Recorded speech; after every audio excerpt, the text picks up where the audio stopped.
Welcome back to another episode of the CSK8 podcast. My name is Jared O'Leary. In this week's episode, I'm interviewing Kim Wilkens. Kim and I were introduced to each other on Twitter, as have been several of the other guests that you've heard on the show. So if you're interested in being on the show, hit me up on Twitter or send me an email by contacting me on my website, which is jaredoleary.com. Now, in this interview with Kim, we discuss embracing failure, both as students and teachers. We also talk about Kim's approach to encouraging activism and community impact through computer science and technology, as well as a discussion on supporting marginalized gender identities in computer science. This podcast pairs nicely with the interview with Sarah Judd, which you can find a direct link to in the show notes. Speaking of, you should be able to access the show notes by clicking the link in the description of the app that you're listening to this on. Otherwise, just visit jaredoleary.com. And with that being said, we will now begin with Kim introducing herself. So my name is Kim Wilkens, and I am in Charlottesville, Virginia. I teach computer science kindergarten through 8th grade at St. Anne's Belfield School and have started basically the computer science program there. But before that, I started an organization called Tech Girls in 2012 because I saw that there was a great need to have more girls come into the computer science and technology fields. And can you tell me the story of how you got into CS education? Sure. It was not a direct path. I actually graduated computer science in 1987. It was a while ago. And I went to work at IBM. So I was all in on doing things in corporate America. I was very ambitious and went up the corporate ladder. And then when we moved to Charlottesville, I'd also had my son by then, and there was no IBM here. And there were other things that happened that really made me realize that maybe corporate America dreams were not my dreams. And so I started doing consulting work. So when I was at IBM, one of the things I learned was I was a publications manager, and publications were the foundation of HTML tags. And so, I knew how to do websites very early on because I had learned that skill. So that's kind of the things I was doing. I was creating websites for people and doing testing and things like that. And so I was, very much working in the gig economy, part-time basis. Mm-hmm. And one gig came up. My best friend was working at a school and they needed a computer lab set up. And I've also set up computer labs. So I'm like, sure, I'll do that. And then the principal said, hey, would you like to teach technology? Because it turns out, there weren't a lot of technology teachers to choose from. Mm-hmm.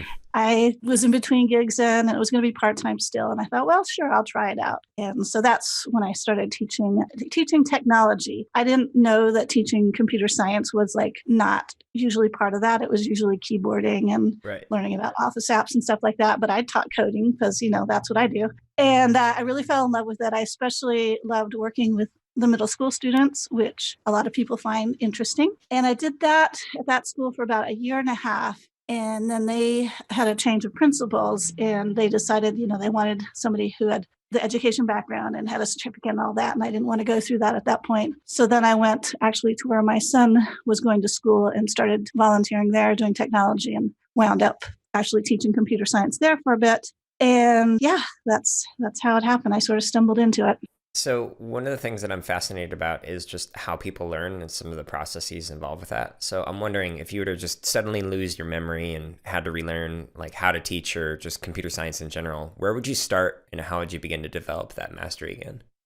Right. Well, I basically had to do that, because I was not in education when I started. And the first thing I did was I looked for resources online, connecting with educators. I actually went to a conference. It was actually the Grace Hopper Celebration of Women in Computing Conference in 2010. And they had a K-12 track at the time. And so I was really interested because I wanted to go find out, what other people were doing in technology education, because it was and still is a very brand new field. And there were not any curriculums out there, any scope and sequence, stuff like that. So I was kind of making things up and trying to find others who were doing it. So, that's one way that I connected with other educators. That was also the conference where I learned that women studying computer science had taken such a dive. So when I was studying, it was 37% were female, and in 2010, it was 18%. Mm-hmm. And I think maybe it's gone up a little, but it's really still quite bad. So that's also when I decided, in addition to teaching technology, I also need to do something extra because I need to help solve this problem of why there are not more girls and women studying computer science. So looking for communities, I also got active on Twitter then, and it's been such a powerful tool for me to connect with other educators, to find out what they're doing, to get links to resources, to share ideas. Scratch was also one of the first tools I started using, and that community is very strong. So I think, finding a community that you can interact with and get feedback from and things like that. Yeah, I have a love-hate with social media and communities and whatnot. Because on one hand, I'm able to meet and learn from awesome people. We got connected through Twitter. But on the other hand, I find myself spending too much time on it if I dive into it. So I just try and dive in once a day, do a few minutes. Okay, I'm done. That's my problem too. But I think the benefits outweigh the cost so far. Right. So I'm wondering, aside from finding other communities and whatnot, what were some of the things that you wish you knew when you first started teaching CS or coding that you could recommend for new CS educators? One of the things is just being willing to try things out, because this is such a new field and there aren't actually a lot of resources even still. You kind of have to just be willing to experiment and try things and be willing to fail. And that's a pretty big ask for educators these days. I'm comfortable with that feeling anyway, but just knowing that that's the way it's going to go whenever you're bringing computer science into the classroom. The other thing that I learned really is that I can learn so much from the students. I can't tell you the number of tools or the number of tricks or the number of ideas that I have gotten from students that I have now incorporated into teaching. So I think just being willing to be open to what students bring to the table is super important. Yeah, even just the things that they want to create that you hadn't thought of at first. There have been many different game types or stories or things that the kids wanted to create in the various languages that I worked with, where they're like, how do I do this thing? And I'd be like, I haven't thought about that yet. Let's work on it. Right, exactly. It's also scary because, you don't know the answers, but my big skill is that I know how to look up answers, and that's what I try to model. I don't know the answer to your question, but here's how I would go and try to find the answer. Yeah, could you unpack that a little more? How do you model that thought processes? That is definitely something that I tried to do in the classroom as well. Actually, just doing it with them, right? If they're really stuck on something, I sit with my computer next to them. Okay, what are you stuck on? Okay, this is what I would do. And I do the search and I, go look with them. Also, I try to, every lesson I do that I know those things might come up, I try to provide a list of resources where the students can go themselves and try to look up answers. It's hard to curate things if you're just doing a search for it. So I really like the idea of just, okay, let me compile some resources and make it easier for kids to find them in one space. I mostly go into classrooms, so I'm not doing pull-out classes, which I love, and I can tell you the reasons behind that. I'm going into classrooms where I'm seeing a wide variety of ranges of experience, having done coding before or computer science activities before. And so I need to take all that into consideration. So the other thing I do is I always have sort of the baseline requirements that I'd like them to get. And then I always have challenge activities for those kids who want to take it a step further and challenge themselves. So, the baseline activities come with a lot of scaffolding from me to help students get through it. But those challenge activities are more independent activities that the kids have to show that they are able to do some research and problem solving on their own. Yeah, sometimes when I create these open-ended suggestions for generating ideas, kids will create things that are oftentimes hilarious or just absolutely fascinating and blow my mind. Right. Yeah. Yeah. You mentioned your preference for pull-out classrooms. Could you explain that a little more? So not pull out. So my preference is integrated classrooms. So okay, sorry. One of the reasons I took this job is because in the past, I'd always been a separate class, right? And so either our students had to self-select into it or they had to set time out in the schedule to do it. And either of those options, even if I see all the students, but it's a separate time, I'm not connected to the other subject areas and the things that they're already learning. And I feel like doing technologies for technology's sake is really not very useful and it's not relevant to what their experience is. So that's one reason I like to be integrated. But the other reason is this idea of having to self-select into computer science and engineering classes. I feel like because of the stereotypes and the biases and a lot of things that have built up this problem that we have with diversity in computer science means that a lot of kids won't self-select in because they feel like, they're going to be the only, they don't have the experience, it's not their field. And so by going into the classroom and being integrated with the subject area, all the students get to experience it. We sort of destigmatize what computer science really means. And I feel like that is one of the ways that we can solve this diversity issue in this field. Yeah, I definitely enjoyed the K-8 classes that I worked with because it was mandatory. It was in its own space, so I didn't go into a classroom. They came to my classroom, but every kid received computer science in the school. It was nice. Yeah, I think the other nice thing about going into a classroom is then you're also exposing the teachers in the classroom Hmm. to computer science. And so then they are able to kind of see what it means, see what it looks like, and start integrating it on their own. So at the school I'm at, this is my 6th year there. And I guess I started doing integration projects in the 2nd year. The 1st year, I was kind of getting the lay of the land and experimenting with some things. But every year, I've been able to expand the things I can do because educators have stepped up to start doing integration projects on their own, which is also pretty exciting. That's great. Yeah, one of the things that I've recommended in previous interviews is each year just adding a little more or trying something different or iterating on things and not trying to do like a billion things at once because it can get overwhelming. Exactly. Yeah. The fact that you are in another teacher's classroom and they are able to see things sounds wonderful. Like there were several teachers that I had no idea what they actually looked like because they'd just like drop their kids off outside my door and I wouldn't see them until like several months into the school year. And I just happened to be like, oh, you're that elusive person that I've never met. Right. Right. I'm curious what comes to mind when you think of what an engaging learning experience or environment is. Number one, it needs to be fun. Like, I don't want to go to school and not have fun when Right. I'm teaching and when I'm with kids. So I also want the kids to have fun. I think it needs to be relevant. So it needs to be something that is, best if it's something relevant to the students themselves, but at least relevant to what they're learning in their day. And then finally, it has to have some amount of choice so that the students can take ownership of their projects.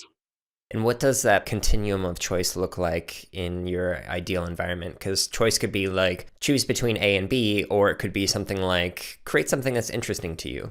Right. So I try to set up projects where I have the guardrails, I guess you could say, like these are the things you have to have with a project, but then very open to the choices that students make within it. So I try to stay away from the A, B, C choices of more Hmm. A, B, C you have to have, and then the rest is up to you. And those have to haves, are they like the standards or concepts or practices? Yeah, it's more concepts and practices. Hmm. Because I'm at a private school, I do have a scope and sequence, and I do look at all the standards that are out there. And Virginia is actually one of the first states that has a set of computer science standards. So I do look at them and fuse them, but I'm more about the practice and are they understanding the concepts?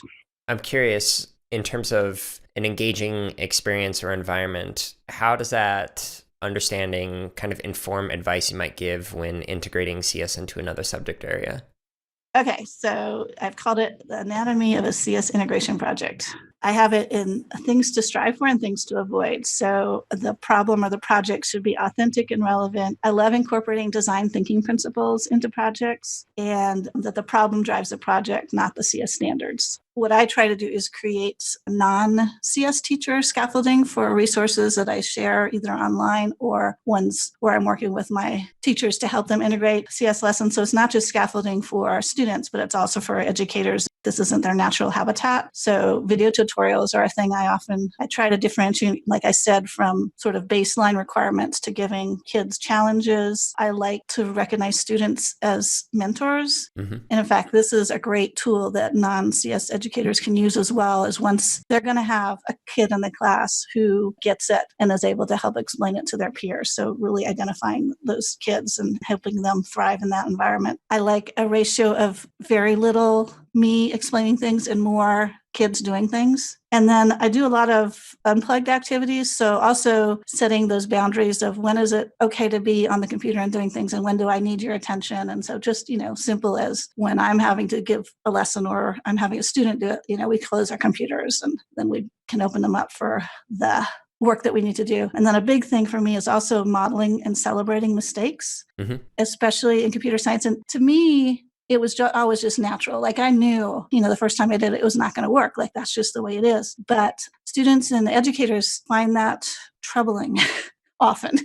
And so just getting over that mindset of it's going to fail, it's going to be fine, that's just how things are is a really big emphasis that I place on when I'm going into classrooms with computer science. allow for student choice and creativity within clearly documented design constraints. And then I, never use any sort of test. The way I figure out how students have learned is through their work. In a recent interview with Justin Kennedy, we talked about failure, and in it, I explained that a former district that I worked in, the administrators did not allow us to fail. They said that it was not an option for us as educators because we just didn't have enough time. So I'm wondering how you would respond to an administrator who kind of has a similar viewpoint when it comes to failure in a CS or coding class. That would baffle me because we all fail. Right. And you learn, failure is how we learn. So I would say, there are professional programmers making six-figure salaries who fail every day at their job because they have to do that in order to get to their solution, their problem solving. They're getting through these, difficult situations, inventing new things, but that all requires experimentation and learning from what went wrong. Yeah, and these were music education administrators. So I don't know if it just has to do with the difference in the field, in that in music education, you are constantly preparing for a performance, and that performance is ideally supposed to be a perfected work that you are presenting to people. But in computer science, it's more about the process. Even though there's a ton of practice that goes into music education, that's not what you're showing to the audience or to other people. There is similar in that, software development, you are going toward setting something out into the public. And so it goes through all these processes to get it ready for public consumption. You're going through sets of failure, which I assume you are when you're preparing to present your music as well, right? Yeah. So I think the processes are just very similar, but what part are you focusing on? Right. And, even the end result in software engineering, even something you put out in the public, somebody's going to find a bug. So when I was at IBM, one of my jobs was a test engineer, and I could break anybody's code. And I still feel I can. I mean, there's no perfect piece of software out there. Right. So one of the things that I had read is that you're really into getting kids into activism. I'm wondering, how can kids become activists through computer science and tech engagement? Sure. So one of the things that we started was something called the Spark Hackathon, and it's a high school hackathon for kids, not just at our school, but throughout the region. And we started it because we knew that the kids that we had were really excited about computer science, but they weren't getting a chance to really practice it in the real world. And we also knew that there were companies in our region who were really interested. Well, they would love to see more computer science graduates, and they wanted to really make a connection with what was happening in education. And so we brought these two together. So the hackathon is a Saturday and Sunday. And on Saturday, we call that a learnathon. So there's workshop times in the morning and workshop times in the afternoon where kids can sign up to learn something maybe even they've never learned before. And then most of the workshops are put on by people in the community who are passionate about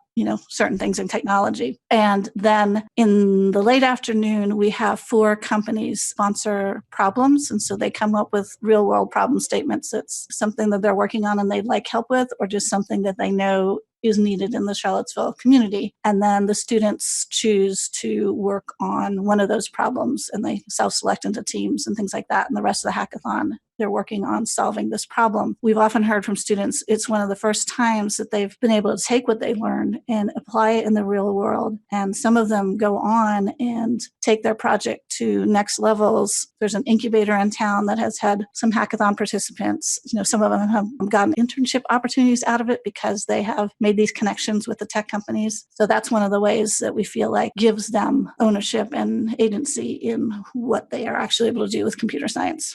Yeah, and I have really mixed emotions listening to that response. Like on one hand, I think it's wonderful that kids found agency and the ability to kind of apply their understandings in something that's interesting to them that could impact the world outside of school. But on the other hand, the fact that this is the first time that they're finding that, it's just it's problematic.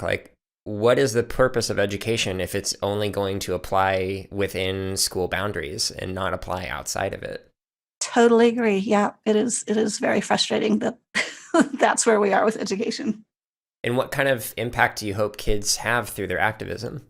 Well, what we have found, especially with the kids that are in our program, so we're a pre-K-12 school, so I do K-8, but I have a couple of colleagues who are in the 9 through 12. And so kids have been through a program now, and they are coming back to CS Institute, I can tell you about CS Institute in a bit, but that's a conference that we run for local K-12 educators to help them get more comfortable with computer science. And the last one we had last summer, basically we had students come in and run the morning portion of it so the educators could see, like, this is the impact it has when students feel empowered to take computer science on and use it in their lives. I've seen it personally. They're so passionate about that they're willing to share it with other educators. We also run a couple of CS summer programs for middle and high school students, and we have had students volunteer with that. This last hackathon, they actually took ownership of the hackathon more than they ever had before. I think we had 7 student organizers, and so they actually wound up running a lot of the workshops because they have that level of skill now. So it's things like that when you see the students taking it beyond just doing it in the classroom, but wanting to share it with others.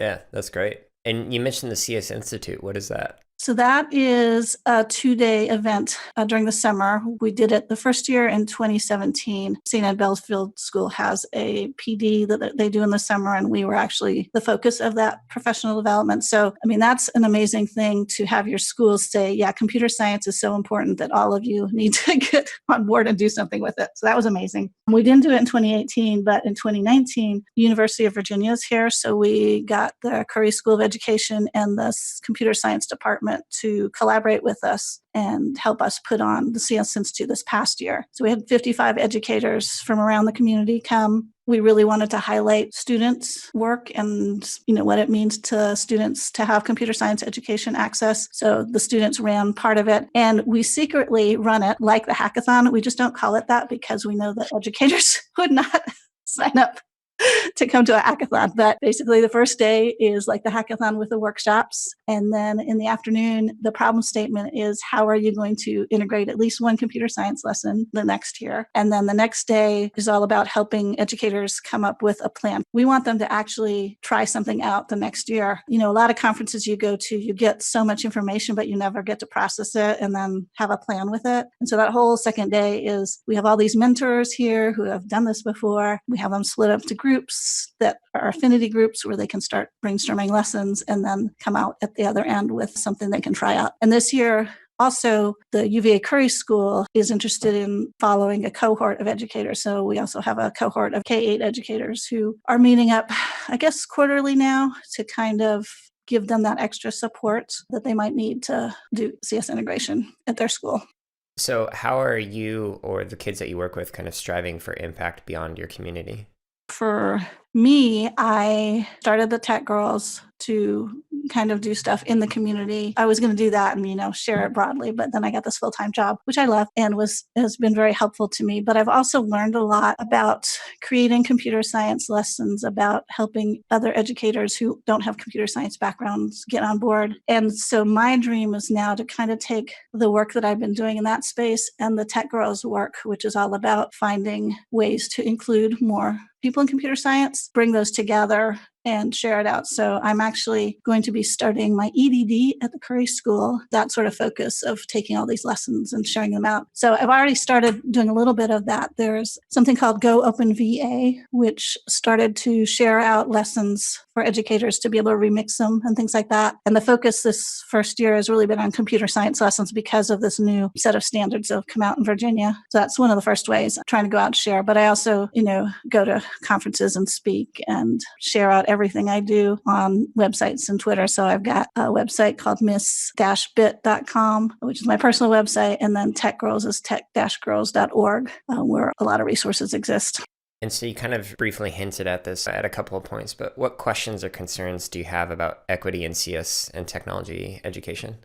So obviously the biggest one is the lack of diversity in gender and people of color. So I think, the stats for those are pretty clear in how non-equitable it is. And so some of the founding principles that Tech Girls was built on was actually from Dr. Joanne Cahoon. And she tweeted out many years ago that I just latched onto and became sort of founding principles of sparking the interest. So I think you'll find in a lot of studies that the interest is actually there at young ages, and then stereotypes and bias bias and other things crop up in middle school and beyond. So one of the programs we have is an elementary school program called Girls Geek Day to really kind of spark or keep that interest going and doing it in a way where we're helping them build their confidence, nurturing this community so they can see themselves because they see all these other girls interested in it, and then helping them develop a tech identity that kind of can take them through maybe the harder, more challenging times.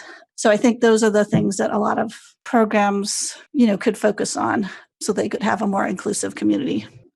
And how do you develop an identity as somebody who's interested in tech or computer science?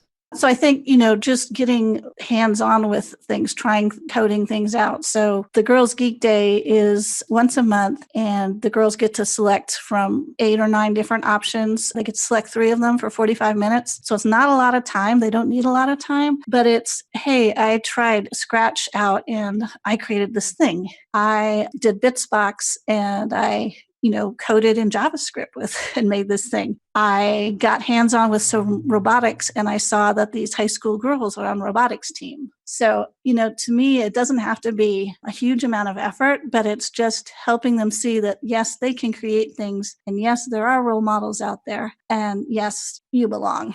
And I think finding that community of other people that you identify with is very important for assisting with that process. And it's also nice that you're doing this, I believe you said once a month, as opposed to just like once a quarter or semester or one time in the year. Like, all right, we're going to do our once a year celebration of people who you identify with, and you won't see them again for a year. Right. Yeah. No, to me, it was important that we did it more often. And we're in our 8th year, amazingly enough. And the cool thing is we've been around so long now that we have people who've gone, girls who've gone through the program now who are now coming back and offering workshops. That's great. They're volunteering with Tech Girls. We do have a middle school program, which has been a little more challenging to get right, if I'll say. I did try the Girls Who Code Club model, which I like, but it's once a week. And that was really hard for both me and the girls to commit to. So that didn't quite work out. But I know that, there have definitely been successful Girls Who Code Clubs. I don't want to discourage anybody, but that just didn't work out with our model. The thing that I've stumbled upon that seems to be working, except when I can't get my act together, is we're calling it Yes We Tech. Would like to have it monthly, but it's basically going into a business or an organization that does some tech related things and having them host the girls so they get kind of behind the scenes of what really is happening in this organization, and then have female role models from that organization either do a round table or some sort of hands-on activity with the girls. I think a lot of, not just girls, but a lot of people just do not understand what tech companies do. And it's really hard to, because there's so many different things you can do. The other thing, I'm also one of the founding board members of Charlottesville Women in Tech. And we even get women who, even though they work in tech, if they're not coding or doing something what they consider really, hardcore tech, they don't consider themselves part of technology. And so just getting over that, stereotype or whatever it is, I think we are really all in technology. All companies are technology companies in some form or fashion. And so just breaking down whatever barrier it is for women and girls to think they're not in tech. Yeah, and it sounds like you have a lot of local and community resources and people that you can connect with and draw upon to kind of assist with this. I'm curious what you might recommend for educators who are like, yeah, this sounds awesome. I'd love to do this, but I'm in a rural setting and there's not a lot of tech companies around where we live, or there's not a lot of women in tech around where we live. How can I find resources or people to connect with that could help the kids that I work with? Yeah, I think you'd be surprised. Charlottesville is not huge by any standard of measure, but I think you just got to start. For me, it was just having this passion that I needed to do something to address up this problem, whether it was, just a little thing. And just you'll find other people who would like to help, but they don't know how to start something as well. So I think, start small, maybe start with your own education community, see who else might be interested. Again, for me, Twitter was super helpful in finding organizations. There's also other local organizations in my town that I reached out to that help nonprofits, that work with the business community, that work with the tech community. The University of Virginia is here. There's also Piedmont Community College. So any resources like that from higher education would be great. But I think you'll find that there are resources there if you start digging a little. Mm-hmm. Like NC Wit and whatnot. Yeah, exactly. Which I'll put a link to in the show notes if people are unfamiliar with it. Yeah, and in fact, when I started Tech Girls, I connected with Kimberly Bryant at Black Girls Code. I connected with the founder of Girl Develop It. I reached out to all these national organizations working with women in tech and girls in tech, and they're all very supportive and really want to help out. So yeah, I think even if it's starting at that national scale, you'll get help because there are a lot of people that want to see this addressed. I'm curious, as somebody who identifies as non-binary, I find it interesting that the discourse on gender doesn't often include people who identify outside of male or female. And I'm wondering if you know of any resources that might assist with educators who want to learn more about that.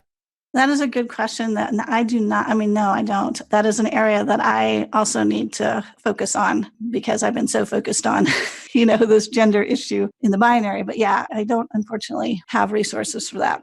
Yeah, and I don't really know of any as well. I mean, honestly, it's not part of the conversation, which is like one of the reasons why I'm just like open, like, yeah, hey, I'm non-binary and non-conforming, and it's not something that's talked about, so I'm going to kind of talk about it. Yeah, and I think it starts there, right? Right. That's how it's got to start. Yeah, I know NCWIT has some resources on it, and I'll include some links to that, but there's not enough, in my opinion. And I think getting more women and girls into computing and technology is wonderful, but I also think there's like other parts of, or other people who identify with different gender types that aren't really being discussed. I guess for a while, what I was thinking at least was a lot of the reasons that girls haven't gone into tech are a lot of the reasons a lot of people haven't gone into tech, right? Mm-hmm. Because it had the stereotypes about being in your basement alone, not working with others, not really making a difference, things like that. And there was a study, I can't quote it for you now, but I remember reading it that said, if we solve those kind of issues for girls, it'll actually appeal to more of everybody, right? But I think I've weighed too heavily on that side, and I need to be like, oh yeah, true, but what are specific things that are going to make other underrepresented groups feel like they belong? Yeah, and my question, just to clarify, is not like any kind of critique of anything that you said. I respect and admire what you're saying. So I just want to be clear for anyone listening and to you as well.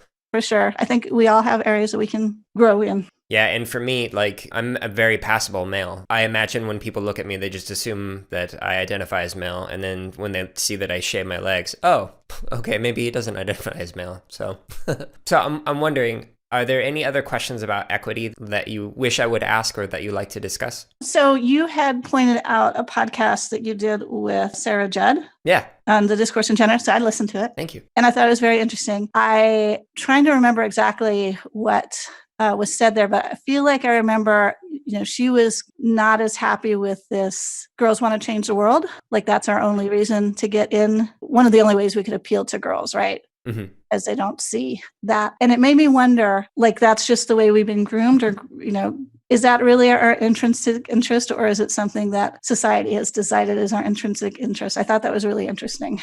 Yeah, Sarah had a lot of really interesting points in that conversation. And if people haven't listened to that episode and want to hear more about discussions on gender, that's a good episode to listen to. Not speaking for Sarah, but it sounded like the problem was with essentializing a gender type as saying, well, boys want this, and girls want this, and people who identify outside of the binary want this, and there's like no gray area with that. So if we approach it that way and make those kind of assumptions, then we unintentionally marginalize people who would otherwise be engaged if we had left things more open. Right. What it made me think about is that we do need to open it up for so many more. And so stereotyping the other way isn't working, isn't going to work either. Mm-hmm. So yeah, it's a conundrum of how to talk about this in a way that doesn't marginalize different groups, but really makes it feel open and welcoming to all. So I thought it was a good conversation, but it also had me thinking. Yeah, and if I remember, I think I shared how some people will ask me, okay, well, what's a great project to work with X identity or Y identity? And my response is usually, well, I mean, it depends, because like there's no way of me being able to guarantee, especially when it comes to gender, like a boy is going to love this project, a girl is going to love this project, and a non-binary person might love this project. Like it doesn't work that way. And so I think I talked about how some of the projects that were stereotypically associated with boys, a lot of the women or the girls in my class like absolutely love those projects and requested them. So just kind of like flipping that. Yep. I'm curious about working in education and then having worked in the tech field at IBM. How do you take care of yourself in terms of trying to stave off burnout in high demand jobs that honestly require much more than just 40 hours a week? I'm not the best at it, to be honest. I definitely, when I was at IBM, I was a workaholic. That was, I think, one of the things that I came to realize was not a value of mine, but it took me a long time to realize that it wasn't just all about the job, because I also took my value from just the job and nothing else in my life. So I think that's one way, is if you're just getting all your value from what you're doing in your job, then you're probably not having a very good balance in your life. The other thing I do now, I'm involved in just so many different things. I'm, so passionate, especially about computer science and equity, that gets me sucked into a lot of different activities, which I enjoy, but it can be overwhelming. So I always come back to, what are the top 3 things that I want to be involved in? And if I feel like I'm juggling too much or getting overwhelmed, then I have to go back and be, okay, I got to cut something out. I got to, refocus. Yeah, I think it's Tim Ferriss. He says something like, if it's not a hell yes, then it's a hell no. And that's how he identifies what kind of things he's going to work on. And for somebody like myself, it can be very difficult to say no to things because there are so many opportunities that I want to help with, but because there's so many opportunities, I can't help with all of them. And I'm sure we'll likely experience the same thing going into the doctoral program. Is there's always more things you can add to your CV. And at some point you just have to start saying no to certain things so you can focus on others. Yeah. I guess for me, I'm not really focused on CV stuff now. That's good. I am now in a point in my life where I'm doing things because I want to enjoy it and I want to make a difference, but I don't really care if it's going to give me that next big promotion or give me that next big job. So it's really, I'm glad to be at this part of my life where I don't have to worry about that kind of stuff. I have to admit, though, that's sort of how I've lived my life anyway. So I think having that mentality and not worrying so much about what is going to get you to the next thing, but doing the thing that you need to do can be helpful. Yeah, and sometimes easier said than done. Yeah, for sure. Yeah, no, I totally agree with you on that. Speaking of the doctoral, this makes me think of a question that I like to ask. That is, what do you wish there was more research on that could inform your own practices? Well, I think K-12, especially K-8 computer science integration, or just K-8 computer science, I feel like a lot of research, and this is actually another reason I want to do the program, is I have had no time to sort of delve into all the research that is happening. So, my research view is, again, through Twitter, but I don't find that there's too much happening in the K-8 space. Mm-hmm. So I feel like that's a space that needs focus. And then I really am sold on integration now. So I'd like to see studies that focus on if it's just me, or is that really successful in helping students, both students and teachers, feel more good things towards computer science. Yeah, and on the research side of things, that's one of the reasons why I alternate between interviews and then kind of unpacking scholarships, just trying to help people learn more about what research is out there in the K-8 space. Yeah. And I'm so appreciative. And one of the questions I want to ask you is why you started and why you're so, thank you. And to thank you so much for just sharing everything that you're sharing, all the resources you're sharing.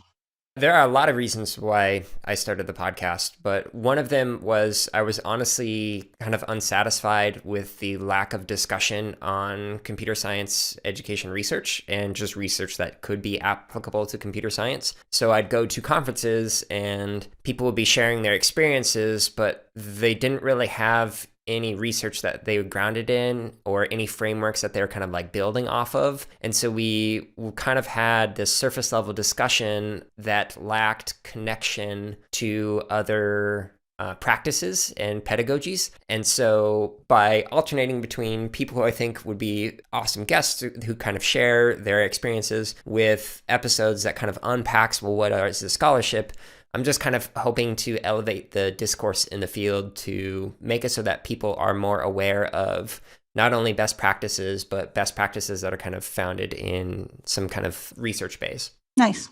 Also, to kind of build off of what you were saying previously, one of the things that really guides most of the decisions that I've made with my career and in life is just kind of how can I have the biggest impact in hopefully a positive way in the world.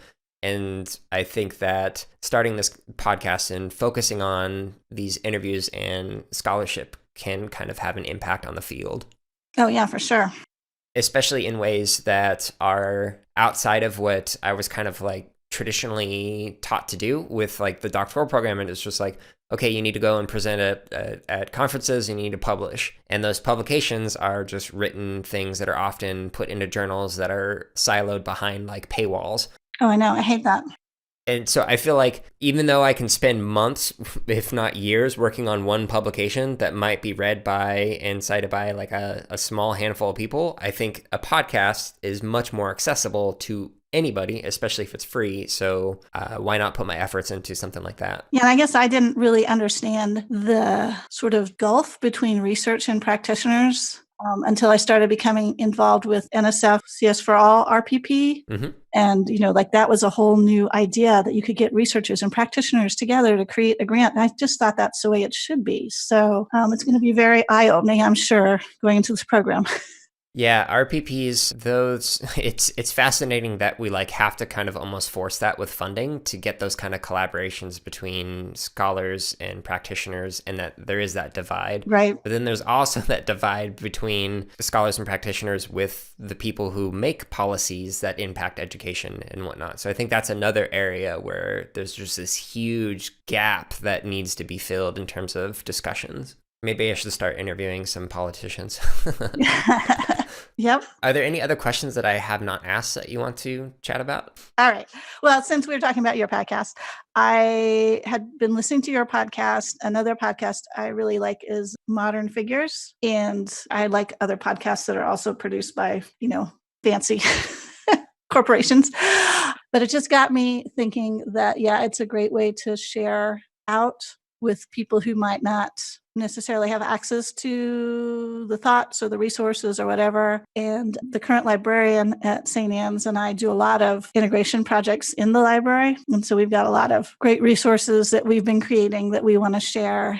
And it's called Once Upon a Tech, The Literacy Adventures of Misbit and Misfit. I miss a bit, but taking this idea of technology and literacy and really showing that big convergence there. There's been crossover there, and how we can get especially more educators and parents comfortable with the integration of those two. So we got one episode done in February. That's with Dr. Jennifer Chu at the U of A Curry School. And in March, we're going to do an episode that's actually behind the scenes of Girls Geek Day, which I just started working on the audio for that. As the founder of Tech Girls, and this is one of the programs we run, it just reminds me why what we're doing is impactful, but unfortunately why we still have to do it. Like there's some stories in there. We're just going to be like, what? This is still happening in 2020?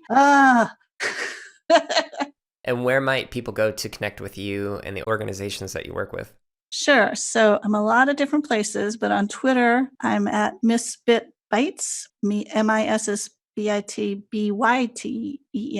And my website is miss-bit.com.